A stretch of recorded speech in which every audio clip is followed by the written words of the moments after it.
Where did that conversation even start from, or is that just like? Well, that was actually tough because we wanted Miles to come in and know and be able to like sort of outclass Scott in some sort of very specific knowledge.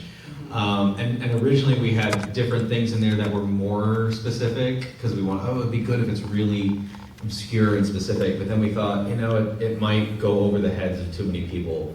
If it's about an obscure comic book or something like that. So we said, what's the most basic kind of, nerd topic? It was like, is Millennium Falcon and Enterprise, is that too obvious? Is that too like a go-to thing? But then as we talked more about it, and I've always been a huge Star Wars fan, my cousin Thomas, who is one of our producers, he's a huge Star Trek fan, so we've been having this conversation before. And so the more we talked about it, we just sort of we came up with lots of stuff we could throw in there. But actually, the three of us sat there and we're going through the internet and trying to find what we could find. That same what was the best argument, nuggets and stuff, and nerdy but not too nerdy. Yes, exactly. Yeah, and the threshold thing is my favorite thing we put in there. The reference to the episode of Voyager that is highly contentious. Any questions from the audience here? Remember, we're giving away prizes, so I'm Yeah. not saying you'll get one, and if you ask them, you'll probably get one. Yeah. How much of the story was based on your own anecdotes from playing with your friends, and how much of it was just made up? I think most of it's made up. I mean, you have emotional things that you go through that you draw from. The Matrix story is maybe not so made up. Yeah, I did write a story when I was in high school that, I thought was brilliant. And then I saw The Matrix and I was like, they stole my idea! But I love that movie. But then I kind of realized, I'm probably not the only person who wrote that story. I mean, there's got to be somebody in this building right now who also wrote that story in high school before the movie came out. So, but I love the movie. And, But you must have referenced campaigns. I mean, they're in the thick of the game.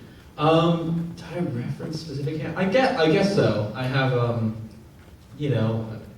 it's pretty. The Captain of the Guard, the Goblin Queen, those kinds of things. Again, you're trying to pull things specifically from your life, but you don't want it to get. If I said the Saurian wizard, people are like, what the heck is that? We say Goblin Queen. Everyone can imagine, what that is.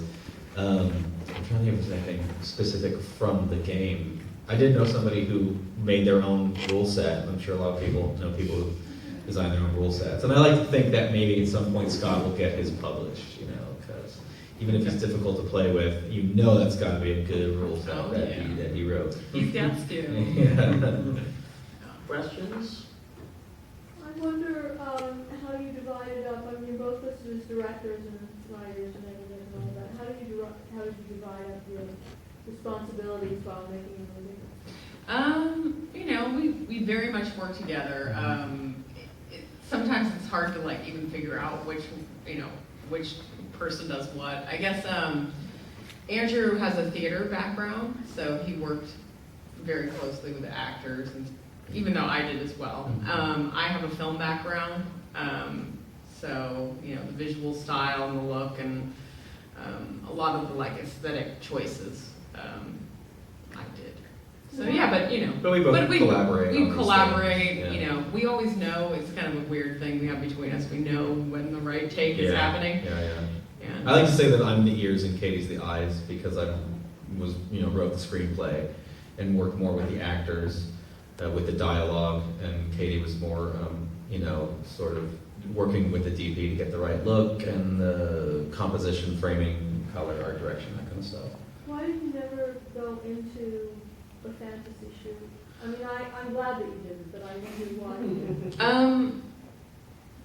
Well, we actually, we've seen a lot of movies of the same, subject matter, and they do usually tend to go there. And we actually shot a fantasy scene that didn't. It took place in the real world. His figurine basically comes to life towards the end of the film, not the very end, but when he tears apart his room, the figurine comes to life and talks to him, gives him kind of a pep talk. And we shot it, and it was a good scene, but it just wasn't working with the whole film. So that's going to be in the DVD extras. Probably. Yes. So. Yeah, and I think it didn't work tonally with the film, and also like Katie said, that would be nothing new. You know what I mean? I think people have done that a lot, and I think we realized that the film wasn't really about fantasy versus reality. It was more about, and he wasn't that Scott's problem is never that he has trouble discerning between fantasy and reality. It's more, he's kind of like an artist who's like so obsessed with his art that it, you know, impacts his social life, I think. So it didn't seem right, I guess. Oh, we have to give away. I know, I give away know. stuff to people who ask Oh, questions. yeah. Right? Can we do Hand that? cannon. We're running out of time. We'll get people to come up and get the shirt. Okay, cool. Yeah, we have some. Oh, sorry. So does the older gentleman actually get to roll that 19? We can't answer that question. What's that? Actually, you know what happened? We actually we wanted the die to roll even longer than it did before you could read it. So I actually went in After Effects and like blurred out the last two frames of the number. So there is a number that it rolled on, and I'm not saying what it is. This guy. Yes. Right. Was it important for you to not give Scott like a full redemption at the end, like make sure that he didn't have necessarily a complete happy ending? Yeah. Yeah, it's really important. you know, the ending went through different phases, and it just didn't feel right that Scott would change a whole lot. You know, he's kind of a stubborn guy, and it didn't seem, it's like we wanted him to grow, but just a little bit. And in a way, that's real life. That's true to life. You know, if something happened over a course of a couple of weeks, you would just, you know, may have learned a little bit of a lesson. But change gradually, yeah. Change gradually, you know. So it's like.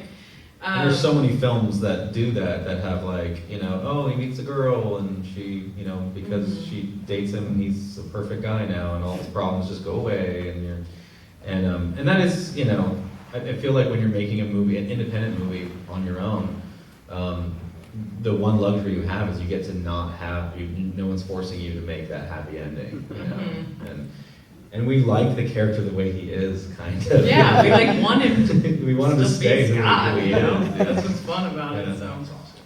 One more question. You have this sort of pathetic anti-hero character, like he's a little bit Rupert Pupkin, he's a little Ignatius Riley, but like he remains sympathetic throughout. Like I think that's a really interesting sort of wire walking that you're doing there. Like how do you know, was there a point where you're like, oh, this is too far, or like was it like how do you keep us with Scott? Yeah, it's exactly what you said. It's a balancing act from the time you start writing the script all the way to the last days in the editing room. I mean, there were times in the editing room where he says like, no, and just like take out one no. Yeah. Because that other one, it's just crossing that line. You know, and we just used our own judgment of what made him sympathetic to us. And we thought, you know, hopefully that will translate to audiences. Yeah, I mean, yeah, that's all I can say is that it is definitely a balancing act, and it's through casting as well. Yeah, I mean, I having think Sam, it's credited to Sam a Yeah. lot because, you know, we say this a lot. If we cast an actor that was very confident and like, just very kind of like naturally domineering, yes, exactly. then Then Sam he- is actually a very nice guy. Yeah, He's very like naturally mild likable mannered. guy. So we made him no, be more of a jerk. Be you know? more of a jerk, be more of a jerk. So it's like, you know, so the vulnerability is like there already, you know, and who, you know, the sweetness is already, you can like see it through him, you know, so. Aw, Sam. I think that's all the time we have for tonight. But thank you guys for coming up. And just a reminder that the film is on iTunes, VOD, tell all your friends everywhere to go see it. And it is playing at Cinema Village tomorrow and Saturday, and there are going to be Q&As then. And if you want to tell your friends, your New York friends, tomorrow John Barrowman is Q&A'ing this movie. And then on Saturday, oh my God, what's his name? Dan Harmon. Dan Harmon is Yeah, Q&A'ing. so honestly, if you like this movie, please tweet about it, please, you know, tell your friends, get them to rent it on Yes. VOD, or get them out to the theater this weekend. We're going to be in New York all week, so, yeah. And if you ask a question, get some sort of prize. Yeah, we don't Yes. have enough for everybody who asked a question. Maybe the first three, if you want them. We actually, If you want a t-shirt, get it. the T-shirt company that gave us a lot of T-shirts for the characters to